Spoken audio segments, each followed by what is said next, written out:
Hello everyone and welcome back to another video. In today's video we're going to be doing a how to build for the brand new Fitoria, who is the brand new character from the rerun of Shield Hero. First thing we're going to do is look at her substats.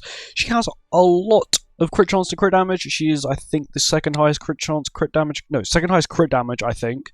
Melee still was number 1, but I feel like Fitoria is number 2. She's running attack crit at the moment, as you can tell by the insane amount of crit damage. But her overall stats are kind of insane. 107% pierce rate is a lot for a character that doesn't have a pierce card. Resistance is quite high. CC is actually really good with attack crit. Regenerate, doesn't matter. Crit chance, crit damage, very good. Crit resistance is actually quite high. Crit defense is actually insane. I think that's one of the highest in the game. 124.5 is actually insane for a character that is not like got the constellation bonus when you load into a match, or a boost from a passive. That's insane. Good lifesteal, and of course the 10% damage reduction from True Awakening.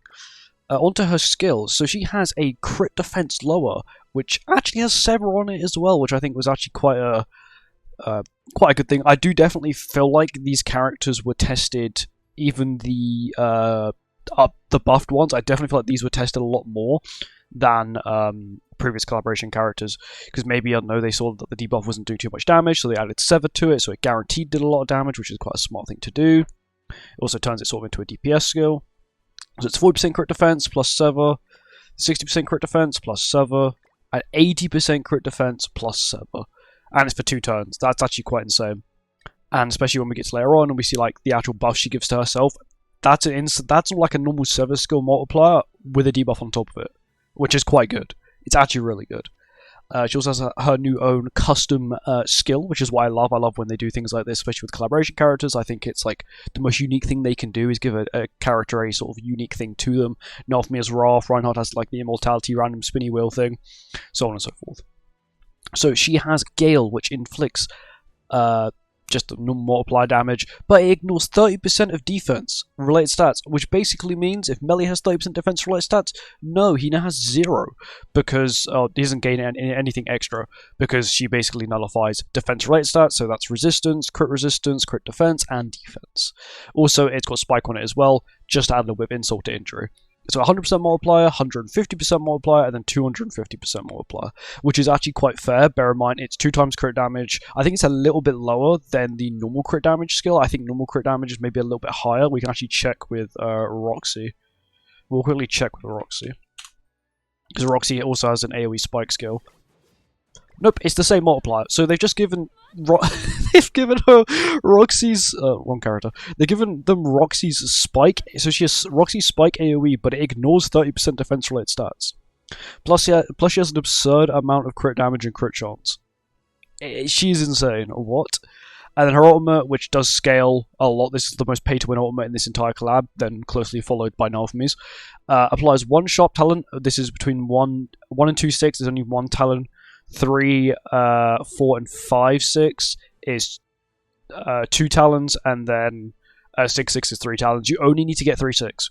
So 3, 6 will apply 2 talons, plus she applies 1 from her own passive. So you end up getting 3 automatically. 6, 6 is just, you're doing it for the extra stat boost and for the extra overkill. That's it. That's all you need. And also with 1, 6 as well, 1 or 2, 6, she will apply 1 from just doing a damaging skill that crits, because she will crit. Plus, you'll also get 1 from, of course, the ultimate here, and then what you then got to do is then play another skill that's going to crit, and then boom, you get your 3rd one. But because because her Queen buff lasts for 2 turns, you can sort of cycle it. Of course, we'll get into what the Queen buff is in a second. Her passive, it's the biggest passive in the game, I'm not going to lie. It's kind of insane how large the passive is, but we're going to go through it. Increase crit defense of unknown allies by 60% for 1 turn.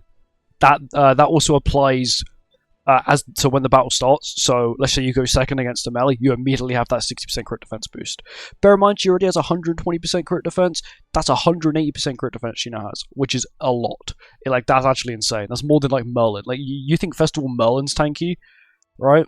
You wait till you verse this thing. She just absorbs it. She's actually just hungry.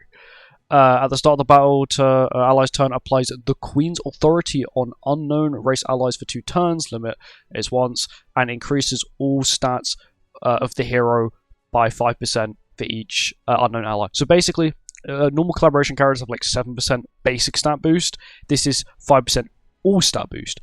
per unknown character, which means not only will she get extra 15% extra crit chance, she'll get extra crit defense, resistance, crit damage, resistance, pierce rate. She'll get all of those stats, which will mean she'll lifesteal a lot, she'll deal lots of damage, she'll be able to heal more. She's basically just going to vaporize everything on sight. That's what I'm trying to say.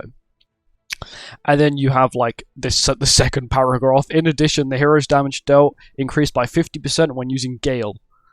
So not only is it doing lots of damage, it has, you know, the ignore defense, it has spike. It now also does 50% more damage. Just going to throw that in there. Passive, why not? Might as well just not add it to the skill. I don't know why they just didn't put it on the skill.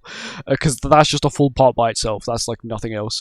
When an unknown race ally uses a skill to deal damage, this damage has to be a crit, by the way, to an enemy during the ally's turn, the hero gains sharp talons effects. Okay, so the buff's called Sharp Talons. Okay, I understand now. Effects equal to the number of enemies who took critical damage. I'm pretty sure it's capped at 1, so if you play an AoE, she'll only still get 1. If it's 3, it might be 3. I'm not too sure. I haven't really been testing her out too much. I just want to get this how to build out there. Yeah, but yeah, they'll apply 1 or apply 3. If it applies 3, that means you only got to have a 1/6 ult, and you can just immediately get her thing max, which I highly doubt. I'm pretty sure it's just if she hits 1 enemy, or if she AoEs, or it's like, I think it's per skill. If the hero has maxed out a stack of Sharp Talons at the start of the ally's turn, they are removed, and the hero gains the Queen's Strike buff. Also, now we get onto this thing, the Queen's Authority removes debuffs and increases crit chance by 50%, which is insane. She doesn't need any more crit chance, she's already got a lot. The hero's damage dealt is increased by 0.3% for every 1% HP remaining. That's turn 1 if you go first. That's an extra 30% increased damage dealt. Sharp Talons, the hero ignores 15% of their target's crit resistance. It can be stacked up to 3 times, so it's 45% crit resistance from ignored. You then got 50% increased crit chance. You've then got the ignore 30% defense related stats from AoE. You got her attack. You got her ultimate, which then gives you more attack related stats and has spike. She is built to vaporize. I feel like they gave her a very good build for just general usage. Like, I'm talking like Demonic Beast. I will test her on Demonic Beast, of course. Just PvE. I feel like their whole design for her was they want to make a character that will work everywhere, no matter the situation. You know, she's missing, you know, this one enemy, doesn't matter. Her single target can just vaporize. Because now we're going to get into the bottom bit here. The Queen's Strike, which is the buff she gets when she gets 3 stacks of the Talons. Damage dealt increased by 50%. Crit chance increased by another 50%. And pierce rate increased by 250%. Which, let me put this into perspective.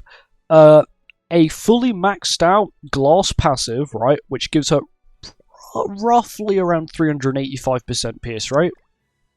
She can nearly match that. Yeah, it's insane. Like, it's actually insane.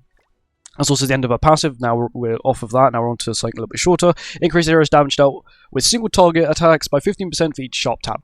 So what that means, 45% increase to single target damage when she has max stacks, which she's only got 1 single target skill. It's all like what Philo has, which is sort of why I like how they've done that, because it's sort of like, it's less restrictive than Philo's, but it's like sort of the same thing. They're both sort of like giant burbs, so it's good. I like it. Of course, we look at her ultimate. At 6/6, but like, this is to all allies, doesn't matter what race they are. She applies a buff to all of them, which is quite nice. But yeah, 6/6 is 30% attack related stats, 30% defense related stats. 1/6 is 5%, it just goes up in 5% all the way to 6/6, which is 30%, of course. Onto her gear, she has attack crit dam because she is an insane DPS. She's got really good CC. I'm pretty sure she can like out CC an LR. I feel like she can out CC like Escanor or someone, LR Escanor. She can out CC someone. That's all I know. Outfits wise, of course I have more maxed.